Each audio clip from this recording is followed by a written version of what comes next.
"I'll get it," Mr. Monroe called as he hurried towards the door. "How are you doing, Will?" Mr. Roswell greeted upon seeing Mr. Monroe. "I'm great. It's wonderful to see you after such a long time, Alistair." Justine watched as the two men shook hands. Her attention was diverted, however, when a red-haired girl entered the cabin. "This is Kimmy," Alistair introduced his daughter. "I'm Justine," she replied. "You have a lovely daughter," Alistair commented with a smile. "As do you," Mr. Monroe returned the compliment. Mr. Monroe and Alistair chatted as they headed towards the living room. "Hi," Kimmy said shyly. "Hi." Justine felt awkward as the seconds ticked by silently. "So, your dad owns these cabins?" "Yes." "That sounds interesting," Justine said after a pause. "How long has your dad owned this land?" "About 20 years. Do you live here year-round?" "No. I live in the city during the winter season." "Are there any girls our age staying in these cabins?" Justine asked boldly. "No. Why do you ask?" "I've had some really strange experiences with a girl who wanders around these woods. I even thought I saw her in an empty cabin." "What? What did you say?" "Hey, are you all right?" Justine inquired, seeing a visible change in Kimmy's appearance. "You suddenly don't look too well." "What did the girl look like?" Kimmy demanded. "I didn't get to see her that well, but I instantly noticed her long black hair." "Long black hair? That's what I said. What's going on, Kimmy? Why are you acting so weird?" "I'm not acting weird," Kimmy defended herself as she stared hard at Justine. "I'm terrified." "Why are you terrified?" Justine asked, not sure she wanted to hear the answer. "The ghost of Papilla has shown herself to you.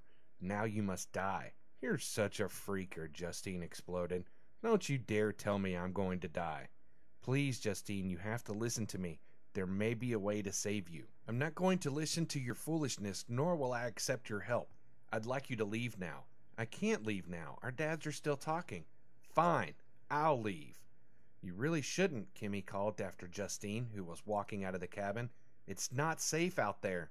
"I'd rather take my chances out here than inside with a lunatic like you," Justine muttered angrily. She was really offended by Kimmy's declaration of her fast-approaching demise.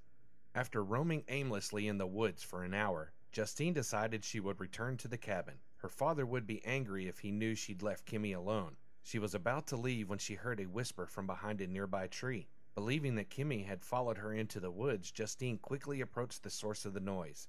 She prayed for help when she saw what was behind the tree. The image of a past entity laid on the ground. It was a ghostly figure whose long black hair concealed her face. Her skin, once a light shade of brown, was now almost transparent. The girl wore a poorly fitted dress made from a single piece of material. The dress was a faded shade of black and was badly torn at the edges.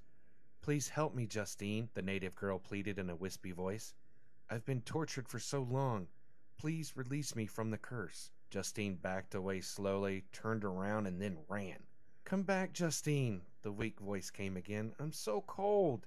Justine ran through the woods, not stopping until she was inside the cabin. She almost collided into Kimmy, who was standing in the hallway. "Watch where you're going," Kimmy said. Although her words were harsh, her tone of voice lacked the anger. I'm sorry." "It's all right, but why are you in such a rush?" No reason," Justine lied, not wanting to confess herself to Kimmy about what she'd just seen. "Why are you standing here?" "I was about to come outside and look for you," Kimmy admitted. "I was concerned." "Thanks, but I'm fine." "You don't look fine. You're breathing heavily and your hands are shaking." "No, they're not," Justine protested while hiding her hands behind her back. "You saw Papilla, didn't you?" "No." "You're lying." "Yes." "Oh no, Justine, what happened?" "I was walking in the woods when I heard a noise coming from behind a tree. When I went to investigate, I saw a ghost of a native girl." Kimmy's eyes went wide with fear and anticipation. "What did she look like?" "No, wait, don't tell me. I don't want to know." "I won't tell you anything because I don't believe it myself. Papilla is real. She's shown herself to you, Justine, and now you have a really big problem." "What does she want from me?" "Papilla is looking for someone to trade bodies with." "Please tell me you're joking." "I wish I could, but I can't." "You don't know the story of Papilla, do you?" "No." "It's a legend around here. It also happens to be true. Papilla belonged to the Whistle tribe that owned this land over 400 years ago. During the winter of 1602, a storm hit that lasted for months. This left Papilla's family trapped inside their cabin where they eventually ran out of food. On the 96th day of the storm, Papilla found a way through the window in the attic. Knowing that her parents would never fit through the window nor let her leave in search of food, she made the decision to sneak out. Once outside, Papia knew her best chance of obtaining food was going through Deep Creek. I didn't see a crack, Justine interrupted. It lies along the edge of the woods. Trust me, it's there. Go on, Justine urged with a horrific fascination. At the creek, Papia broke the ice and attempted to catch fish with a spear. However, she was so exhausted from the long hike and lack of proper nourishment that she fell through the ice. She couldn't even fight for her own survival. Her parents were devastated when they realized she was missing. Papia didn't die in vain, though. According to a native belief, the long winter was caused by the Winter Queen's anger. Papia was a sacrifice she was waiting for. The Winter Queen made the snow disappear, allowing the Whistle tribe to hunt once again. Everyone knew Papia had been sacrificed in Deep Creek because the water, which had flowed for centuries, suddenly became still.